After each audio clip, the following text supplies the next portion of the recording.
PCC യോഗത്തിനിടെ ബഹളം K സുധാകരനെ അനുകൂലിക്കുന്നവരും എതിർക്കുന്നവരും തമ്മിൽ തർക്കമുണ്ടായി. ടി ഒ മോഹനനെ മത്സരിപ്പിക്കരുതെന്ന് ഒരു വിഭാഗം ആവശ്യപ്പെട്ടു. കൂടുതൽ വിവരങ്ങളുമായി നിഖിൽ അളവൂർ ചേരുകയാണ്. നിഖിൽ, എന്തായാലും സുധാകരൻ ഈ മത്സരിക്കാൻ ഇറങ്ങുമ്പോൾ വലിയ ആഘോഷമാക്കുന്ന ഈ അനുകൂലികൾ അവർക്ക് എന്തായാലും DCC യോഗത്തിൽ വലിയ തർക്കത്തിലേക്ക് കാര്യങ്ങൾ പോകുന്നതിൽ എത്തിയിരിക്കുന്നു. ടി ഒ മോഹനനെ മത്സരിപ്പിക്കരുതെന്ന് ഒരു വിഭാഗം ആവശ്യപ്പെടുമ്പോൾ ഇനി ആര് മത്സരിച്ചാലും ഈ തർക്കം അവിടെ ഉണ്ട് എന്നതാണ് യാഥാർത്ഥ്യം.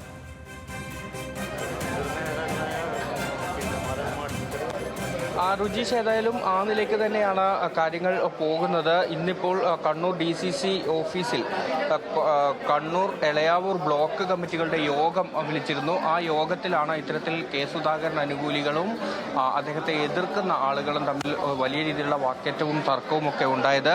രണ്ട് വാദങ്ങളും ഈ യോഗത്തിൽ ഉയർന്നു എന്നുള്ളതാണ്. ടി ഒ മോഹനനെ മത്സരിപ്പിക്കരുത്, മത്സരിപ്പിച്ചാൽ പരാജയപ്പെടുത്തും തുടങ്ങിയ കാര്യങ്ങൾ ഒരു വിഭാഗം പറഞ്ഞപ്പോൾ നേതാക്കളെ ഭീഷണിപ്പെടുത്തി വരുതിയിലാക്കി പ്രവർത്തകരെ അനിശ്ചിതത്വത്തിലാക്കുന്ന കെ സുധാകരനെതിരെയുള്ള പ്രതിഷേധവും ഈ യോഗത്തിൽ പങ്കെടുത്ത ആളുകൾ ഉന്നയിക്കുന്ന സാഹചര്യമുണ്ടായി. ഒരു ഘട്ടത്തിൽ വലിയ തർക്കത്തിലേക്ക് തന്നെ ഇത് പോകുകയും ചെയ്തിരുന്നു. DCC പ്രസിഡന്റ് മാർട്ടിൻ ജോർജ് ഉൾപ്പെടെയുള്ളവർ ഈ യോഗത്തിൽ പങ്കെടുത്തിട്ടുണ്ട്. ആ യോഗത്തിലാണ് ഇത്തരത്തിൽ ചില തർക്കങ്ങളുണ്ടായത്. DCC president DCC president Martin George സംസാരിക്കുകയാണ്. നിങ്ങൾ എന്തിനാ ഇത് ചെയ്യുന്നത്? ദയവ് ചെയ്ത് നിങ്ങൾ പ്ലീസ്, നിങ്ങൾ ആഫീസിൽ മീറ്റിംഗ് കൂടുന്നുണ്ട്, ആ മീറ്റിംഗ് അവിടെ നടക്കും. നിങ്ങൾ ദയവ് ചെയ്ത് പ്ലീസ് ഒന്ന് പ്ലീസ് നിങ്ങൾ അറിയിക്കും. ആഫീസിന്റെ ഉള്ളിൽ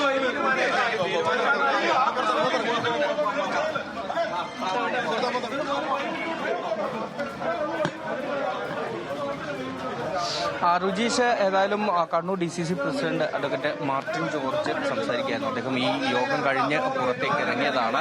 അദ്ദേഹം പറയുന്നത് ഈ ഓഫീസിനകത്ത് യോഗം ഉൾപ്പെടെ ചേരുകയാണ്, അതുകൊണ്ട് അത്തരത്തിൽ പുറത്തേക്ക് ഇറങ്ങി നിൽക്കണം എന്നതാണ് അദ്ദേഹം ആവശ്യപ്പെട്ടത്. സ്ഥാനാർത്ഥിയുമായി ബന്ധപ്പെട്ടൊക്കെ തീരുമാനം വരും, ആ തീരുമാനം വരുന്ന സമയത്ത് അക്കാര്യങ്ങൾ അറിയാമല്ലോ എന്ന രീതിയിലുള്ള ഒരു പ്രതികരണമാണ്. എന്തായാലും തർക്കം സംബന്ധിച്ച വാർത്തകളൊക്കെ പുറത്തു വരുമ്പോൾ ചില പ്രശ്നങ്ങൾ നേതാക്കൾക്ക് പ്രകടിപ്പിക്കുകയാണ്, കാരണം അവരുടെ ഒരു അതൃപ്തി പ്രകടിപ്പിക്കുകയാണ്. എന്തായാലും നമുക്കറിയാം വലിയ തർക്കത്തിലേക്ക് കാര്യങ്ങൾ പോയതാണ് കണ്ണൂരിലെ സാഹചര്യം. അത് കണ്ണൂരിൽ മാത്രമല്ല സംസ്ഥാനത്തുടനീളം വലിയ തരത്തിൽ ചർച്ചയാകുന്ന ഘട്ടം കൂടിയാണ്.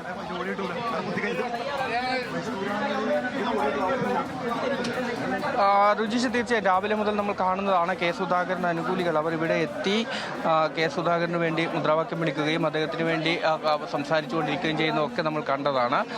അതിനിടയിലാണ് ഇത്തരത്തിൽ ഈ യോഗം നടക്കുന്നത്. ഈ യോഗം ആരംഭിച്ചപ്പോഴാണ് ഇത്തരത്തിലുള്ളൊരു തർക്കം കെ സുധാകരൻ അനുകൂലികളും അദ്ദേഹത്തെ എതിർക്കുന്നവരും തമ്മിലുണ്ടായത്. ഒപ്പം ടി ഒ മോഹനെ മത്സരിപ്പിക്കരുത് എന്ന ആവശ്യം ഉന്നയിച്ചവരും ആ യോഗത്തിൽ ഉണ്ടായിരുന്നു. അത്തരത്തിലുള്ള ചർച്ചകളും നടന്നു.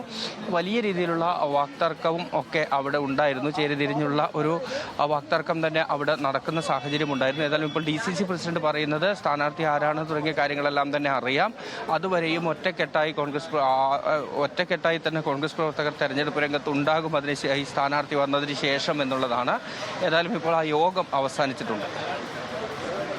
ശരി നിഖിൽ, എന്തായാലും വലിയ തരത്തിൽ ഉള്ള തർക്കത്തിലേക്ക് കാര്യങ്ങൾ പോയിരിക്കുന്നു. ടി ഒ മോഹനെയാണ് എന്തായാലും ആ സ്ഥാനത്തേക്ക് കണ്ണൂരിലെ സീറ്റിലേക്ക് കോൺഗ്രസ് പരിഗണിക്കുന്നത് ആദ്യഘട്ടത്തിൽ ഉണ്ടായിരുന്നത്. എന്തായാലും കെ സുധാകരന്റെ ഈ ഒരു വലിയ പ്രതിഷേധവും അതിൻ്റെ ഒരു പശ്ചാത്തലത്തിൽ കൂടിയാണ് കെ സുധാകരനിലേക്ക് പേരെത്തും എന്ന് അറിഞ്ഞത്. ആ ഘട്ടത്തിലാണ് ഈ രണ്ട് ചേരിയായി ഈ തരത്തിൽ തർക്കം പോകുന്നത്. നിഖിൽ, നമുക്കറിയാം 2 തവണ കണ്ണൂരിലെ സീറ്റ് നഷ്ടപ്പെടുന്ന ഒരു സാഹചര്യം കോൺഗ്രസിന് ഉണ്ടായി. ആ തരത്തിൽ തന്നെയാണ് കോൺഗ്രസ് ഇത്തവണ അത് പിടിച്ചെടുക്കാൻ സാധിക്കും. അതുകൊണ്ട് കെ സുധാകരൻ മത്സരിക്കണം എന്ന ആവശ്യത്തിലേക്ക് അണികൾ വരുന്നത് അതുകൊണ്ട് തന്നെയാണ്. നിലവിൽ കയ്യിലുള്ള ഒരു സീറ്റല്ല, പക്ഷേ ആ സീറ്റ് പിടിച്ചെടുക്കാൻ കെ സുധാകരനെ മത്സരിപ്പിച്ചാൽ പിടിച്ചെടുക്കാൻ പറ്റും എന്ന ആത്മവിശ്വാസമാണ് നിലവിൽ കോൺഗ്രസിന്റെ കെ സുധാകരനെ അനുകൂലിക്കുന്ന ആളുകൾക്കുള്ളത്. പക്ഷേ ഈ സാഹചര്യത്തിലേക്കൊക്കെ എത്തിയ ഒരു പശ്ചാത്തലം അത് സത്യത്തിൽ LDF മുതലെടുക്കാനാണ് സാധ്യത.